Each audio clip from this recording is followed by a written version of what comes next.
All right, so Dak gets a deal with Dallas, 4 years, $160 million. You can do the math, it's pretty easy. It means $40 million a year. That means he's the second highest paid quarterback in the league. Think about that. Wow. You know, Patrick Mahomes, he's been to Super Bowls. He's won them. So has Russell Wilson. Not Dak. Now, Dak has helped you win fantasy championships. You see there, #1 in passing yards per game.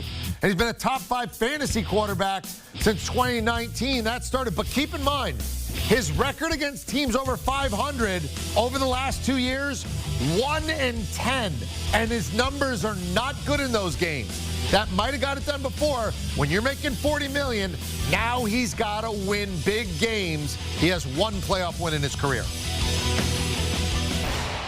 Our franchise guys, there they are. Brian McFadden, 2-time Super Bowl champ in Pittsburgh. Danny Kanell won a division title with the Giants in New York. Both Florida State proud. There we go. 2 Knowles here talking about a Mississippi State guy, Dak Prescott. So what's your reaction when you hear 4 years, $160 a year? B-Mac, you're first. Ooh, EK, it feels like I just got paid because I was rooting for Dak Prescott. I'm like the consensus. I felt like they probably would tag him again. But hearing the contract, #1, coming to terms on a contract was a huge achievement for both parties, the organization and the player and Dak Prescott. But hearing the numbers, I mean, he was able to get exactly what he wanted to get per year, guaranteed, and also the length of the contract. Remember, that was the issue a year ago, the length of the contract, but being able to get a 4-year deal. By the time this current contract expires, he will be 31 years old, still young in his professional career, and another opportunity to cash in big time, especially with the new TV deal coming in the next few years or so. So I think this is a wonderful deal for Dak Prescott. It's a wonderful deal for the Dallas Cowboys because what they realized last year, life without Dak Prescott is not as good as life with Dak Prescott. He earned a lot of leverage not playing. That injury was kind of a blessing in disguise because the team, the organization, they finally saw how important Dak Prescott is to their entire organization. So this is a huge, huge move for both parties involved. And like I said, I'm not receiving 1 penny from this contract. But I really feel good about this contract like I was receiving $1 or $2. How can you miss me unless I'm gone is sort of the headline there from BMAC. Once he was gone, they realized how much they missed him. Ultimately, they pay him.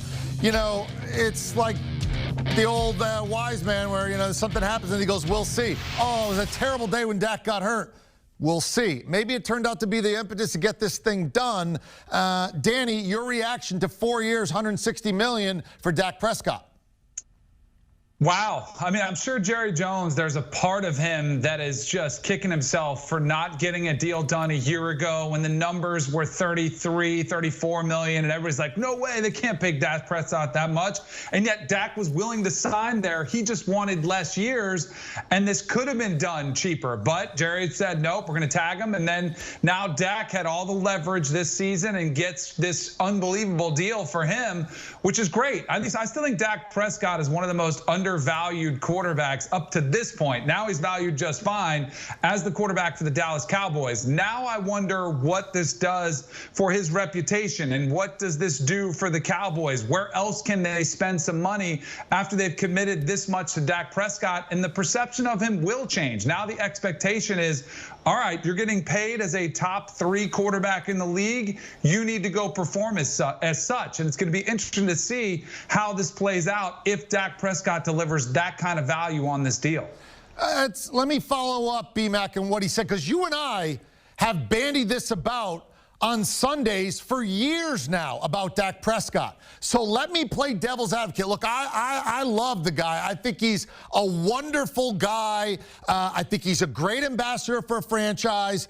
But let me play devil's advocate. He is 1-10 against teams with winning records in the last 2 years. He has 1 playoff win in his life, and his stats are terrible in close games and against teams over 500. He is never, ever, ever elite when you need it. Why did I just spend $40 million on a guy who never gets it done in any kind of a big spot, BMAC? Well, the quarterback is the most important position. right? And for you to have a chance at being competitive against whoever it is you're playing against, you need to have a competitive like quarterback. They saw how much he meant to the team last year. And then to back Dak Prescott up with this contract, what you're talking about when it comes to the winning record against quality competitive teams, I mean, let's keep it real. Throughout his professional career in Dallas, do you recall a time when he had at least an above average defense to rely on, right? I mean, his defense has been below average, one would say, throughout his time in Dallas as a starting quarterback. When you look at good quarterbacks, they're great because they're great when it comes to the individual skill set, but they also have a reliable source of defense to rely on at times.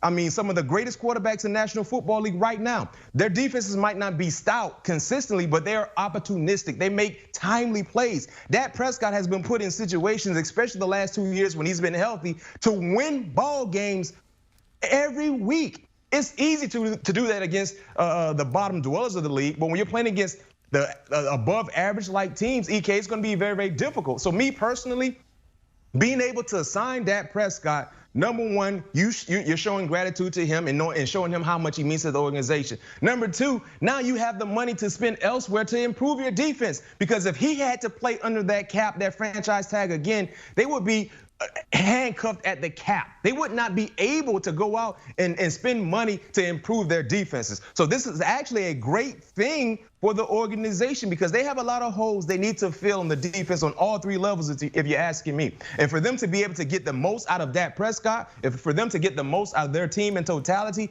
they have to improve their defense. And I'm willing to bet they're going to spend a lot of money. They're going to spend a lot of draft capital on the defensive side of the football.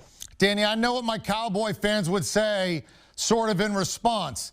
Look, Dak's had an elite offensive line for the vast majority of his career. He's had, a guy who could be a Hall of Fame type of running back in his prime with Zeke behind him. Complaining about the defense is a little like the guy with the ham under his arm complaining that he has no bread here. The expectations are now, you just got paid, you'd better win. One playoff win in your life isn't gonna cut it anymore. When you were the kid who got drafted late and just out of Mississippi State and you were underpaid, we felt bad for you. But now it's on your shoulders, and now the responsibility is with the guy wearing 4. How fair is that as a guy who played quarterback in this league, Danny? So, EK, here's the thing that people have to understand. Life, especially as a quarterback in the NFL, is about timing. Just because you're the second highest paid quarterback in the NFL outside of Patrick Mahomes does not mean you're the second best quarterback in the NFL. I mean, at one time, Kirk Cousins was up there. You had Jared Goff was making the same money as Aaron Rodgers when he signed his new deal. Carson Wentz was making the same as Aaron Rodgers. Does that mean they're equal? No, it's all about timing. And Patrick Mahomes was a rare bird, or else you would have seen Dak Prescott get a higher deal, because usually the most recent contract for a franchise quarterback is the highest paid one, the guy that's going to break the bank. So I think that's something to remember. But EK, I do understand where you're coming from, because when I look at the quarterbacks, and they are very few, that can put a team on their back and lead them alone no matter what's happening around, there are only a few. Aaron Rodgers, Tom Brady, Drew Brees was one, Russell Wilson right in that category. They could put a team on their back and carry them to the playoffs. We haven't seen that from Dak Prescott, and that's where I think he has to elevate in order to justify this deal. Personally, I thought he should have taken a little bit less. Maybe not the 40, 42 million that he's getting in this deal per year, maybe around 35, which would have put him right in that top 7 or 8 slots. And then you could have spent money around, because I do think it's important for him to spread some of that money around so you can win championships. And if you do in Dallas, you'll make up that money off the field and you're play much longer as a quarterback in the NFL. So that's what I would have advised him personally, but congrats to him. He's earned this deal, he's broken the bank, and now he's secure for life and then some, which is awesome. It's a great. Want a sports network that delivers everything that matters about the game? The highlights, the picks, the instant analysis. No yelling, no fake debates, no politics. Hit the subscribe button and never miss a moment.